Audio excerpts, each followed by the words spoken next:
오늘 저희에게 주시는 하나님의 말씀은 창세기 9장 24절에서 10장 32절 개역개정입니다.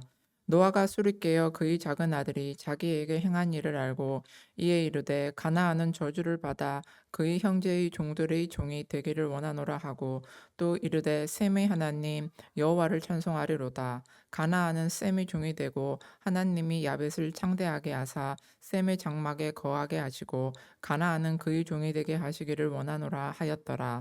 홍수 후에 노아가 350년을 살았고 그의 나이가 950세가 되어 죽었더라. 노아의 아들 셈과 함과 야벳의 족속은 이러하니라. 홍수 후에는 그들이 아들들을 낳았으니 이들은 그 백성들의 족보에 따르면 노아 자손의 족속들이요 홍수 후에 이들에게서 그 땅의 백성들이 나뉘었더라. 살아계신 하나님의 말씀입니다. 아멘.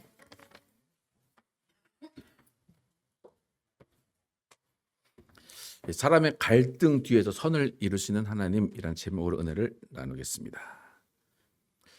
인류는 하나님의 축복 가운데 에덴 동산이라는 모든 것이 풍족한 곳에서 하나님의 영을 가지고 하나님과 함께 대화하며 하나님과 함께 생활하도록 지어졌습니다. 하나님과 소통하며 행복한 삶을 살고 있었지만 마귀의 계략에 넘어가서 하나님의 말씀에 불순종하면서 에덴 동산에서 쫓겨나게 되었습니다. 그래서 에덴 동산에서 쫓겨나면서 하나님이 사람들은 수고하고 땀을 흘려야 먹고 살 것이라고 이야기하시고 또 아담과 하와가 결혼해서 아이를 낳는 그 과정 가운데 해산하는 고통을 또 여자에게 주었습니다. 그리고 언젠가는 흙으로 돌아가는 인생을 살게 하셨습니다. 그래서 그때만 해도 그나마 흙에서 흙으로 돌아가지만 하나님의 영이 함께 하시는 인생을 살았지만 그 시간이 지남에 따라서 계속해서 사람들이 하나님을 떠나고 하나님을 외면하는 상황 가운데 하나님께서는 이제부터는 하나님의 영이 사람과 함께하지 않겠다라는 선포를 하시고 그들을 다 수장을 하기로 마음을 먹으십니다. 하나님의 영이 함께하지 않는 사람들, 그들을 하나님께 다 수장을 시키시고 노아라는 사람 한 명을 선택하셔서 그의 가족 8명만 남은 상태에서 하나님은 모든 인간들을 다 죽이십니다. 근데 이 인간을 죽이시고 나서 하나님이 그 노아와 그의 아들 그리고 며느리 8명만을 놔두신 상태에서 인간은 악하다라고 선포를 하십니다. 그리고 인간은 악하고 하나님의 영이 더 이상 거하지 않는다라는 그 두 가지 선포를 하신 가운데 제2의 인류가 생활을 시작합니다. 그렇게 제2의 인류가 하나님의 영이 거하지 않고 어려서부터 계획이 악한 존재로 살아가는데 성경에서 그 노아의 삶이 단 한 번 비춰지는데 그 노아의 삶에서 노아는 술에 만취한 상태로 인사불성인 상태가 나타납니다. 그리고 인사불성인 그 상태에서 깨어난 다음에 바로 한 일이 그 아들, 막내 아들을 저주한 것입니다. 막내 아들의 자녀들이 종이 될 것이다. 종의 종이 될 것이다. 그렇게 저주를 합니다. 그리고 그 둘째 아들, 그 첫째 아들은 그 막내 아들이 행한 그 일을 가지고 아버지에게 고자질을 하게 됩니다. 근데 가장 심각한 문제는 무엇인가 하면 노아라는 존재는 위임 권위로서 그의 입에서 나오는 말을 하나님은 권위를 세우시고 그 일을 이루시는데 노아는 그것을 알았는지 몰랐는지 모르겠지만 위임 권위임에도 불구하고 그 아들, 막내 아들을 저주함으로 인해서 그 저주의 일이 일어나도록 했다는 거예요. 여러분, 사람이 사람의 종이 된다는 것은 하나님이 세우신 계획이 아닙니다. 하나님이 사람을 세우실 때 모두 다 존귀한 자로 세우셨는데 이 노아가 막내 아들이 종의 종이 될 것이다 라고 선포하면서 어떤 종의 개념이 인류에게 들어온 겁니다. 그리고 하나님 보시기에 노아가 틀린 말을 했고 그 일이 행해지면 안 되는 말을 했음에도 불구하고 하나님은 노아가 인류의 수장이고 인류의 그 위임 권위이기 때문에 그 인류의 위임 권위가 한 말은 반드시 들어주셔야 돼요. 왜냐하면 그 말의 권위를 세우시기 위해서. 그렇기 때문에 하나님은 어쩔 수 없이 인간 사회의 종, 이런 누군가 사람이 사람의 종이 되는 그 일이 벌어지게 하실 수밖에 없습니다.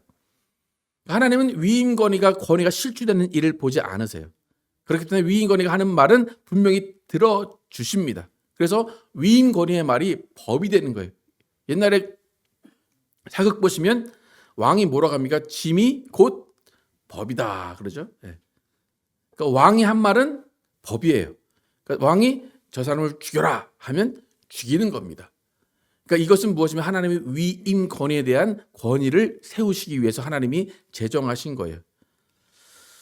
근데 분명히 같은 사람으로서 같은 사람을 종으로 삼는다는 것은 분명히 일어나면 되지 않을 일인데도 불구하고 하나님은 그 일을 그렇게 행하신다는 것입니다.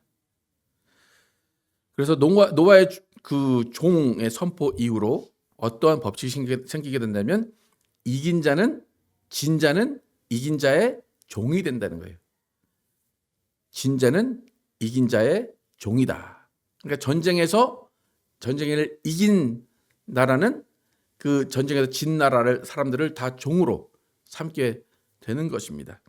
이렇게 세상은 이제부터 권력과 힘이라는 원리에 의해서 돌아가게 되어 있습니다. 권력과 힘 앞에서 무릎 꿇고 그들에게 목숨을 구걸하는 사람들이 종의 삶을 살게 되었습니다. 그래서 이제 노아의 뿌리에서 시작된 사람들은 힘의 원리로 이제 민족과 국가를 이루지만 힘의 원리로 어떤 나라를 섬기게 되고 어떤 나라를 다스리게 되는 역사가 시작이 됩니다.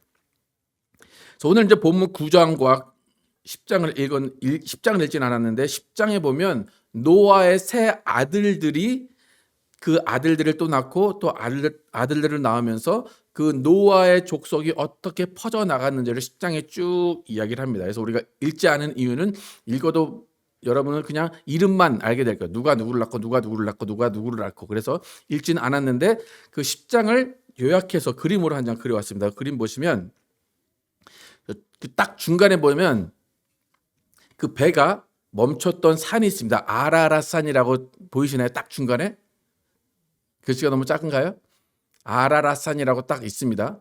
거기에 이제 멈춘 거예요. 그 배가. 거기 내려와서 이제 노아와 세 아들들이 살기 시작하고 그 세 아들로부터 시작된 인류의 분포도가 이렇게 그림으로 그려집니다. 그래서 잘 보시면 아라랏산에서 밑으로 쭉 여러분 보시기에는 왼쪽이겠죠? 지금의 아프리카 쪽으로 간 사람들이 누구의 자손이라고 써 있습니까? 예, 함의 자손. 함이 누굽니까? 노아가 저주해서 가나안 사람들이 종이 될 것이다라고 한 그 함의 자손이 아프리카 쪽으로 이렇게 간 겁니다.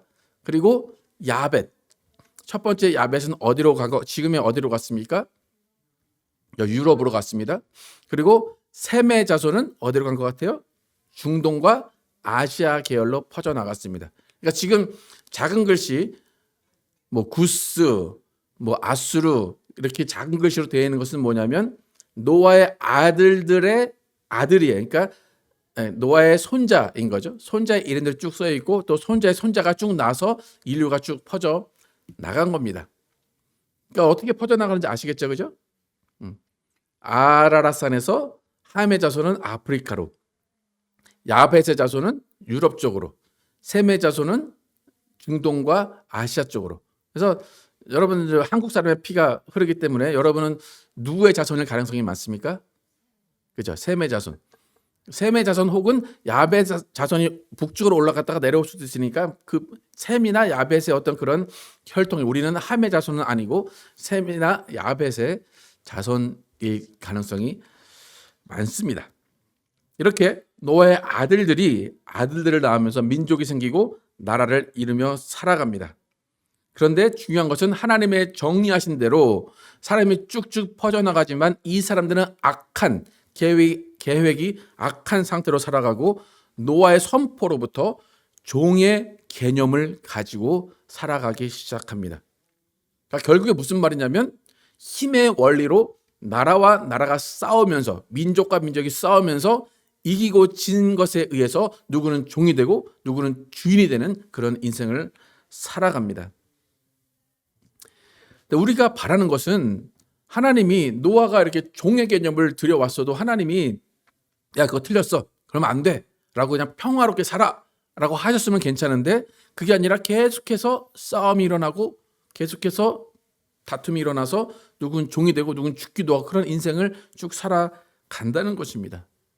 그 이유는 세상을 지배하는 마귀는 평화를 원하지 않습니다.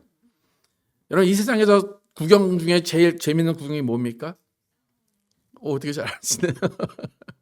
예, 싸움 구경이에요. 마귀가 제일 좋아하는 구경이 무슨 구경일까요? 싸움 구경이에요. 예, 집안에서 싸워요. 그럼 누가 제일 좋아할까요? 마귀가 좋아하는 거예요. 야 싸워라 싸워라 싸워라.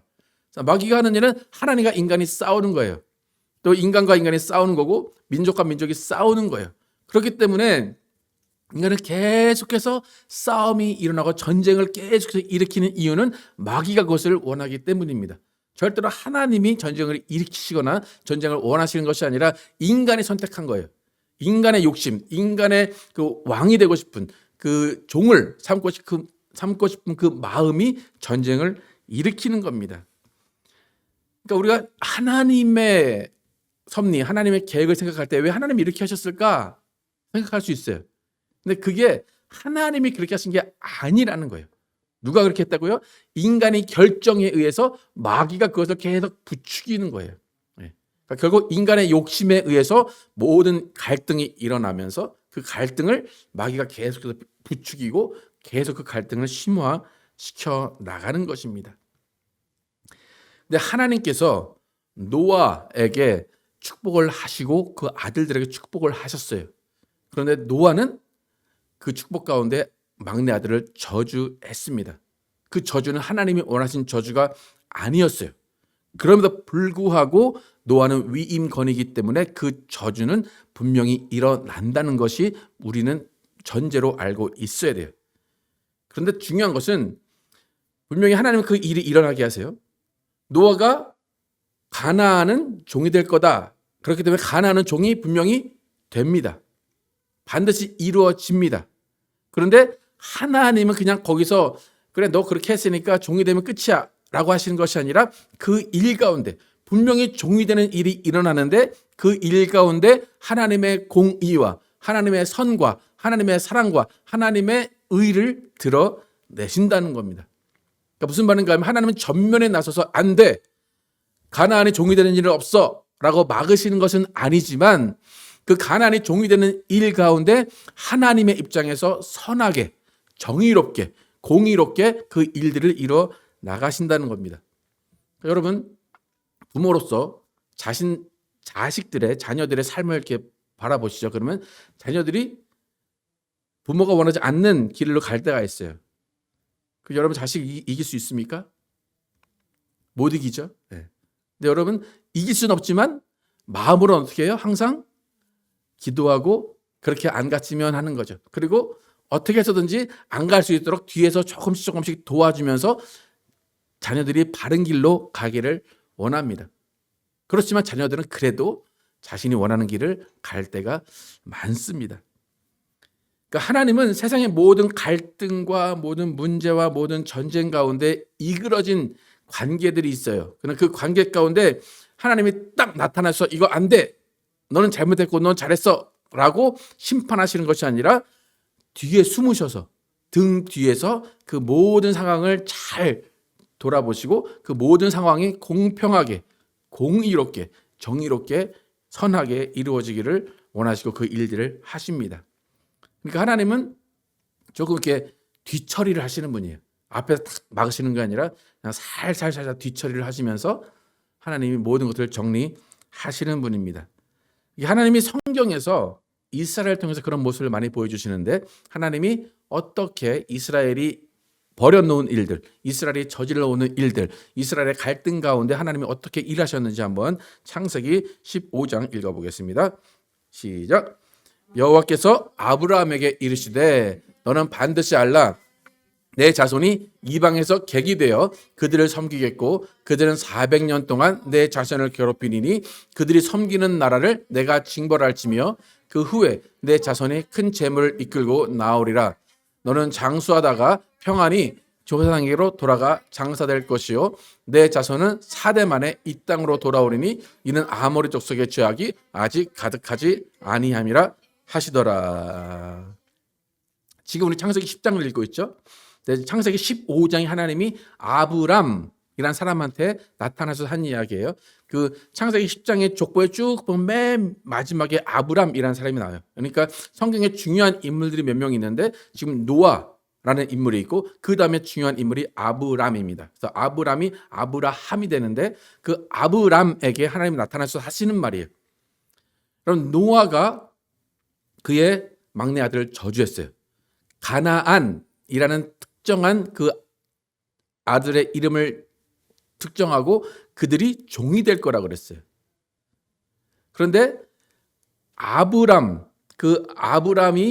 그 가나안이라는 그 노아가 저주한 가나안이라는 그 가나안은 누구의 자손일까요? 종이 된다고 했으니까 함의 자손이에요.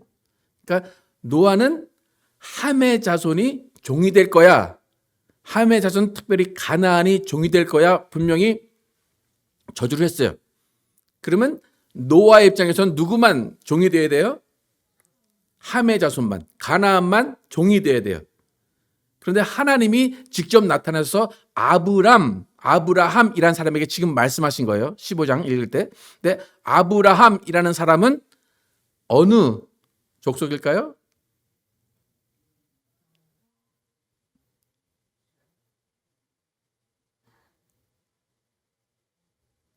셋 중에 하나겠죠? 예, 셈의 자손이에요. 근데 지금 하나님께서 뭐라고 하세요? 너는 400년 동안 이방에서 객이 되어서 그들을 섬길 거야 그래요. 그러니까 노아는 분명히 함의 자손 가나안이 종이 될 거야 그래요. 근데 하나님은 쭉 시간이 지난 다음에 아브람이라는 사람에게 나타나셔서 아브람 너는 셈의 자손인데 셈의 자손 너희는 종이 될 거야 말씀하세요. 지금 그게 그 말씀이거든요. 13절 다시 한번 읽을까요? 시작. 여호와께서 아브람에게 이르시되 너는 반드시 알라.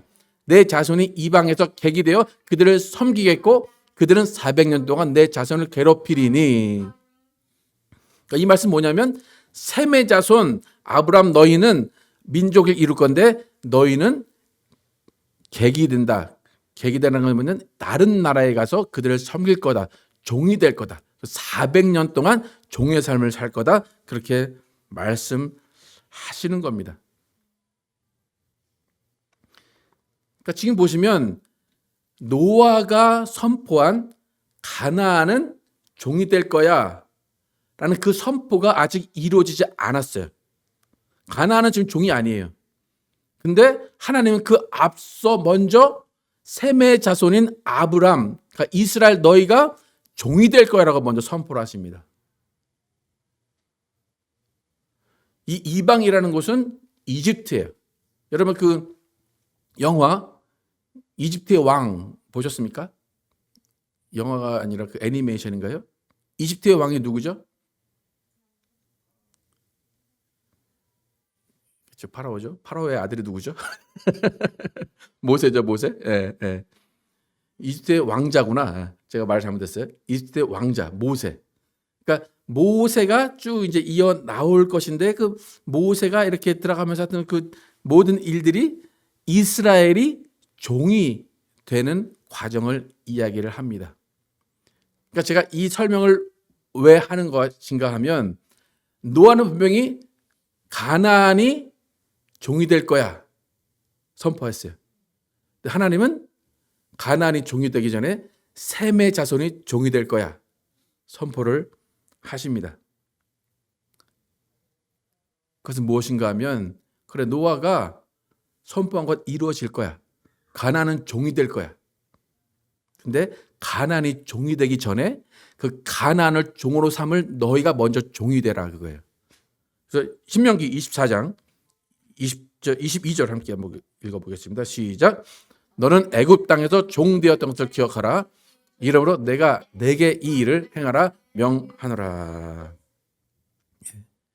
하나님은 가나안이 종이 되기 전에 가나안을 다스릴 이스라엘이 먼저 종이 되게 하시는 거예요. 그래서 종이의 삶이 무엇인지, 종이 어떠한 심정을 갖고 있는지, 종의 나라가 어떠한지를 미리 경험하게 하시는 거예요. 그러니까 역지사지의 모습을 하나님이 경험하게 하신다는 겁니다. 그렇지만 또 이스라엘이 400년 동안 이집트에 살면서 고생하다가 이집트에는 한 60명이 그 처음에 들어갈 때는 얼마 되지 않는 인원이 들어갔는데 나올 때는 200만 명이 돼서 나왔다 그래요. 그리고 거기서 나오면서 모든 물건들을 다 가지고 나와서 부유하게 됐거든요. 하나님이 종살이를 하게 하셨지만 또 그 가운데서 또 부유하게 하셨습니다. 그러니까 하나님께서 분명히 위인권의 말을 이루셔서 가나안이 종이 되게 하시지만 그 가나안이 종이 되는 것을 그대로 놔두시지만 그 전에 또 하나님이 가나안을 종으로 삼을 그들에게 먼저 종이 되게 하셔서 그들이 종이 어떤 것인지를 알게 하시는 거예요. 그것이 하나님이 일하시는 선한 방법입니다. 여러분, 분명히 인류의 역사는 사람의 결정에 의해서 이루어져요. 인간이 말하고 인간이 결정하고 인간이 고집하면 하나님이 그 일을 그대로 이루십니다. 그렇지만 하나님이 그 일을 이루실 때 사람들이 계획 그대로 이루어지게 하시는 것이 아니라 하나님이 그 뒤에서 최소한의 개입을 통해서 어떤 한쪽이 부당하거나 한쪽만 억울하게 하시는 것이 아니라 모두가 공평하게 느낄 수 있도록 하나님이 일을 하시는 것입니다. 그래서 하나님의 인간의 삶에 어떻게 역사하시는지 이사야서 30장 한번 읽어보겠습니다. 시작. 주께서 너희에게 환난의 떡과 고생의 물을 주시나 내 스승은 다시 숨기지 아니하시리니 내 눈이 내 스승을 볼 것이요 너희가 오른쪽으로 치우치든지 왼쪽으로 치우치든지 내 뒤에서 말소리가 내 귀에 들려 이르기를 이것이 바른 길이니 너희는 이리로 가라 할 것이며 또 너희가 너희 조각한 우상에 입힌 은과 부어 만든 우상에 올린 금을 더럽게 하여 불결한 물건을 던진같이 던지며 이르기를 나가라 하리라. 하나님은 인간이 스스로 길을 만들게 하시고 가게 하십니다.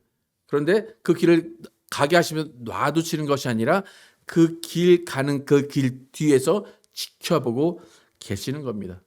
그러니까 때로는 환난의 떡을 먹게 하시고 고생의 물을 마시게 하세요. 하지만 그 길을 가실 때 가만히 놔두시는 것이 아니라 오른쪽으로 치우치고 왼쪽으로 치우칠 때 뒤에서 소리가 들린대요.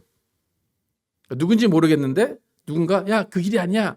다른 길로 가야 돼. 라고 소리쳐서 사람이 바른 길로 갈 수 있도록 하신다는 겁니다. 근데 그게 하나님이 그렇게 하신다라는 거예요. 여러분, 우리는 분명한 죄인으로 태어났어요. 분명한 악한 사람으로 태어났어요.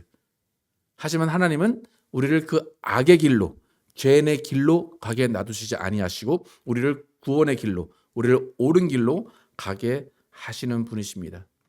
지금까지 수많은 예언자들, 수많은 전도자들, 수많은 선지자들이 나와서 우리의 구원의 길을 계속 선포를 하고 있습니다.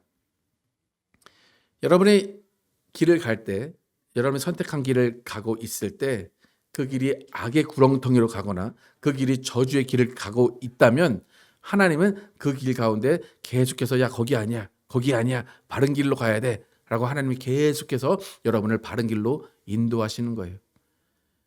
근데 하나님만 그렇게 인도하시는 것이 아니라 여러분의 주위에 있는 많은 사람들이 여러분을 바른 길로 인도하고 있습니다. 여러분, 하나님이 직접 말씀하시는 경우가 많을까요? 옆에 사람들 통해서 여러분에게 말씀하시는 경우가 많을까요? 그죠? 네. 저도 항상 기도할 때 하나님 직접 말씀 좀 해주세요. 그래. 근데 별로 말씀을 안 하세요. 네. 그럴 땐 누구 말을 들어야 돼요? 옆에 있는 사람들의 말을 들어야 됩니다. 여러분이 축복을 받는 것, 내가 복을 받고 싶잖아요. 그 축복도 여러분이 스스로 받는 것이 아니라 사람들이 여러분에게 빌어주는 복으로 여러분이 복을 받는 겁니다. 누가복음 10장 5절 6절 함께 읽겠습니다. 시작. 어느 집에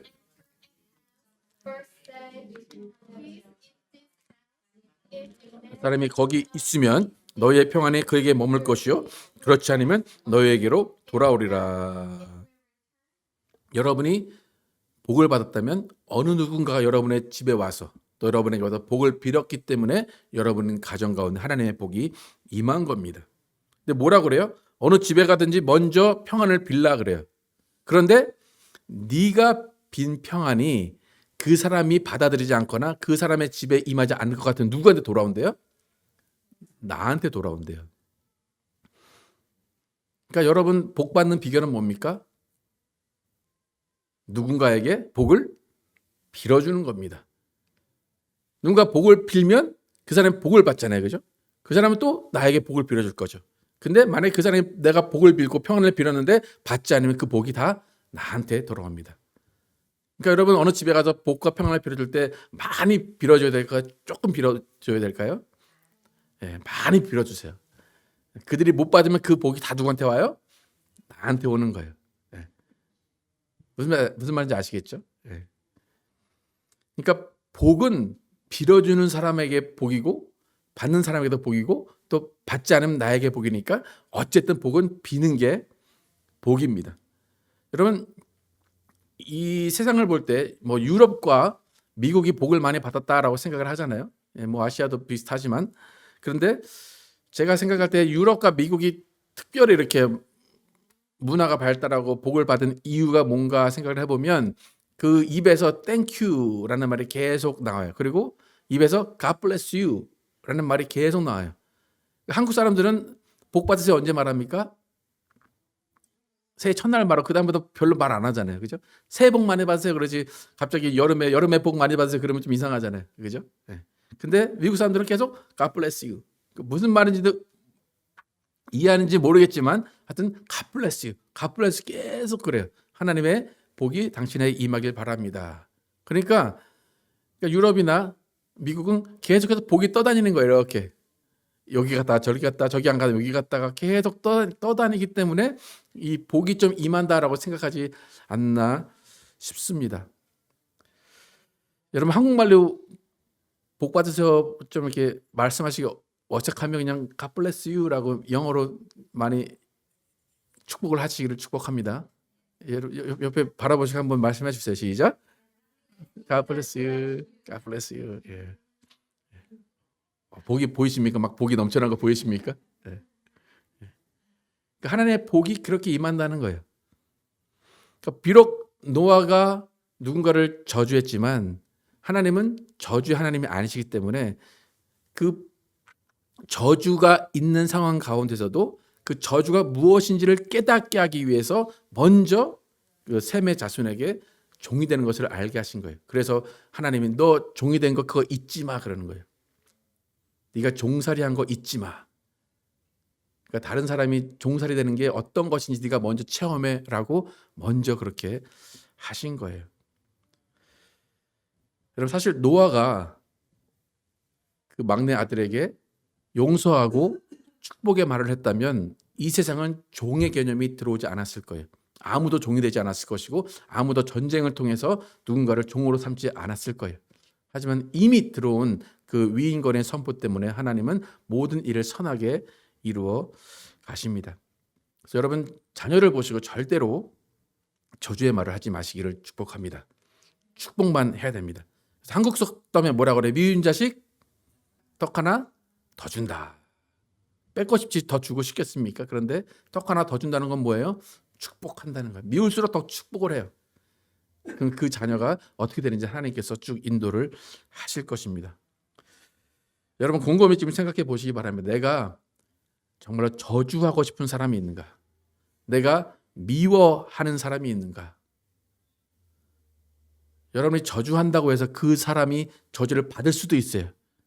그런데 그 사람이 저주받는다고 해서 여러분에게 평안이 임할까요? 여러분이 좋을까요? 오히려 그 사람을 축복하면 그 사람이 저주받을 사람이라면 그 축복은 나에게 다시 돌아오는 것입니다. 여러분 하나님은 죄인인 우리를 용서하시는 분이에요. 지옥 갈 수밖에 없는 우리를 천국으로 인도하시는 분이십니다. 하나님은 보이지 않는 곳에서 우리를 등 뒤에서 계속해서 말씀으로 옳은 길로 인도하시는 분이십니다.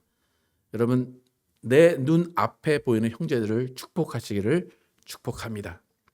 그리고 하나님이 보이지 않으시지만 그 보이지 않으신 하나님의 축복이 보이는 사람을 통해서 옮겨간다는 것을, 그 집안에 임한다는 것을 기억하시기를 축복합니다. 그래서 우리 모두는 서로서로 복을 빌어주며 하나님의 복이 풍성하게 임하여서 그 풍성한 복이 세상에 흘러나가게 하신 여러분과 제가 되기를 예수의 이름으로 축복합니다.